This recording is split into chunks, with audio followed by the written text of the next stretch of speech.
Well, hello everybody. Got a fun little video we're going to do today. Going to bring you guys along with me. This is truly one of my favorite guns that I own. So when you talk about favorite guns, it's kind of like your favorite children, right? You love them all. You can't have a favorite. Anyway, it's hard to say favorite, right? I truly enjoy this gun. Browning lever action 308 BLR. So this is a pre-1981. So let's talk about why we know it is. Give you a little closer view there.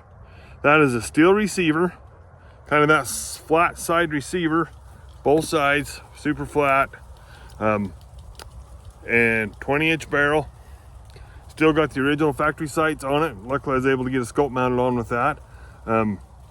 This is truly one of my favorite guns.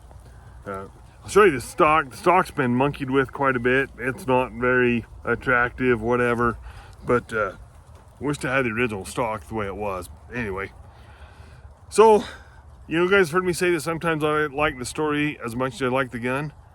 This gun doesn't have much of a story. I did some horse work with some guy, and we kind of did some trading. He got this rifle for me for payment. It's been, shoot, 20 years ago, probably, long time ago. That's it.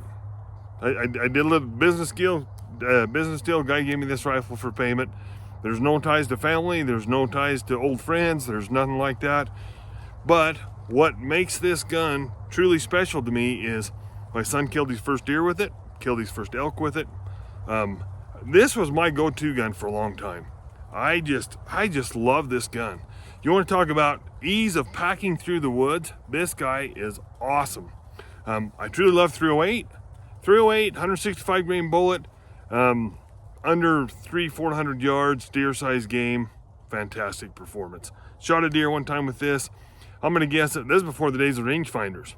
250 yards-ish. It had an exit hole. I literally could put my fist into the exit hole.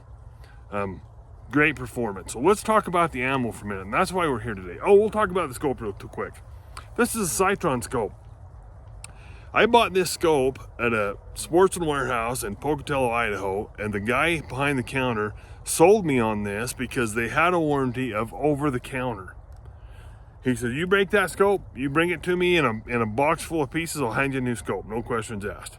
That sold me on it. I very distinctly remember I paid $125 for this scope. Citron is still out there. When was the last time you seen a Citron on the shelf? I met with the Citron folks down to Sportsman down at the SHOT Show last winter. I told them, I says, man, you guys got a great product. Where's it at? How come we don't see it on the shelves? Told them the story about this scope, and I says, I'd love to work with you. I got some projects coming. They're not interested in doing anything with me. So anyway, I love this scope. It is old, it's cheap, it has never moved zero, and it's been beat up a lot. So I'm a fan of Citron products. Like I say, I know that they've got some like pretty high-end stuff out there. I don't know anybody that shoots Citron. You don't even see them in the stores anymore. So interesting thing about Citron. But anyway, there we go. Let's talk about the ammo for a minute.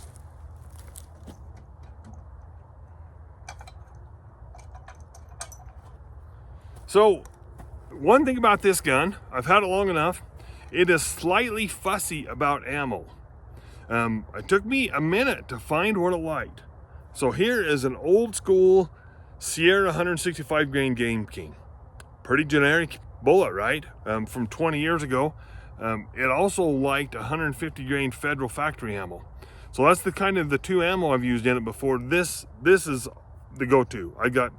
I had quite a few of these. I don't know if you guys have seen a standard lead-tipped Sierra Game King on the shelf. I have not in several years.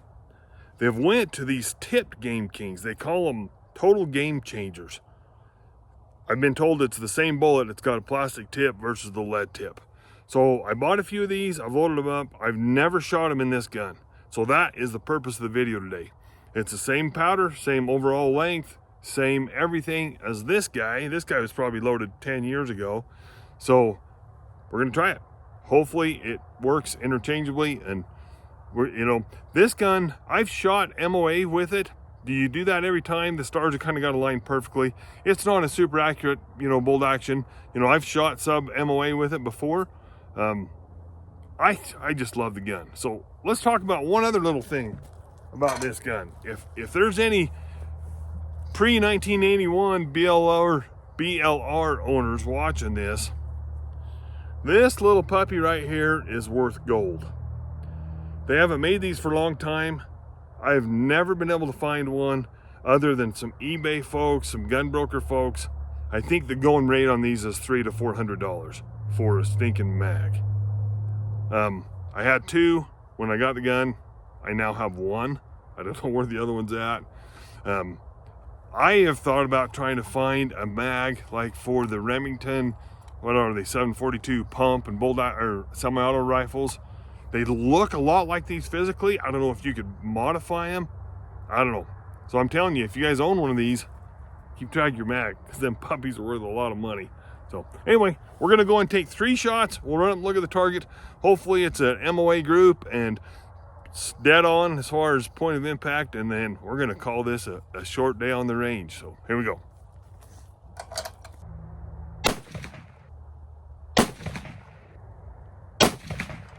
Okay, we're gonna have a look at the target. I can see through the scope. I think the group's pretty good. You can see it's a little bit sticky extraction. There's no signs of pressure. I wonder if the gun's just super dirty, a little dirty on the chambers, what it feels like. It's just a little sticky closing, a little sticky opening.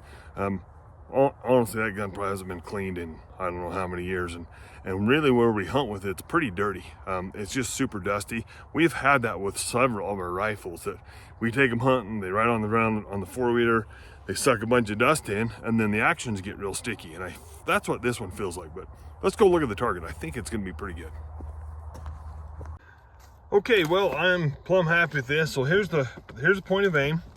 I'm about 2 inches high, which is about where I like to be with that at 100. You know, 308 does some dropping pretty quick. Is it a fantastic group? No. The last shot just didn't feel great on the squeeze, but it was okay. So throwing the tape on there, we're about 1.75 inches. Honestly, I'm kind of okay with that. I'm gonna go ahead and mark those. Alrighty, we're gonna shoot 3 more of that and just to make sure it wasn't a mistake. But I'll tell you, the whole purpose of this video today was to see if those total game changers, tipped Sierra Game Kings, would shoot interchangeably with the old ones. And I'm gonna say right now they will. I couldn't be happier. I got probably 300 or 400 of those bullets to be loaded. I got lots of 308 brass, of course. I have a few of the old exposed lead tipped bullets left in my arsenal of keeping stuff around. And I've just honestly been concerned that if they don't shoot interchangeably, then I got to re-zero, do more load development, all that BS that goes along with that. So right now I'm super happy with this. I need to spend a little time with this gun and get it cleaned. We probably haven't hunted with this gun for, I bet it's been 5 years. So this is probably the first time it's been shot in 5 years. But anyway, it's just something I want to do. Do I love this gun? I absolutely do love it. If I could find one in a 358, I would jump on it. Probably set you back some pretty serious coin. I mean, these old steel receivered BLRs, you know what they want for them. Good friend of mine has a 358, and they've had that since the 80s. And his dad since passed, and I think one of his brothers got it, but they've had great luck with that. They're just neat.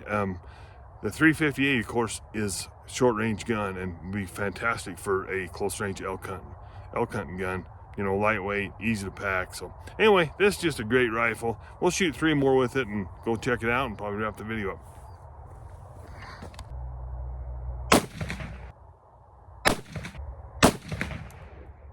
Okay, well, hopefully we improved the group, and I think we did. Let's go and have a look.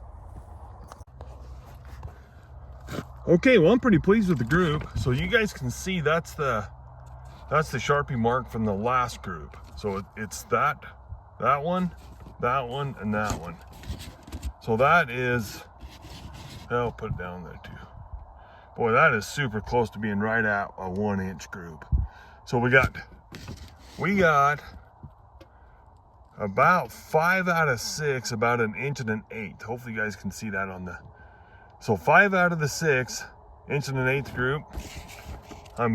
Here's a little bit of a flyer up there. That was from the first group, but shoot, 5 out of 6 under 1.5 inches. I am plumb happy with that. Well, all right, we're gonna wrap up the group. We're gonna wrap up the video for today.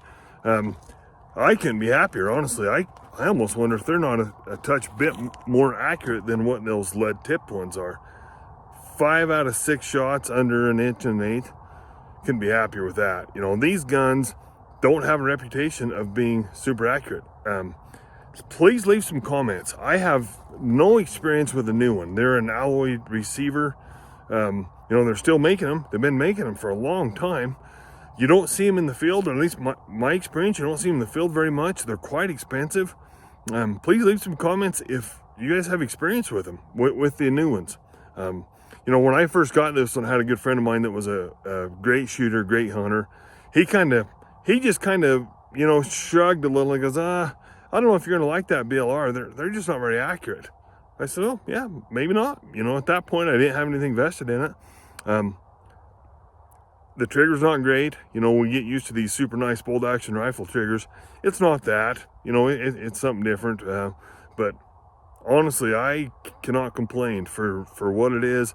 Super lightweight hunting rifle shooting, you know, 5 out of 6 under 1.25 inches. I'm happy as a clam with that. So, alrighty, well, I'm looking forward to some comments on this. Love this little rifle. We're gonna call it a night. Thanks for watching. Please subscribe.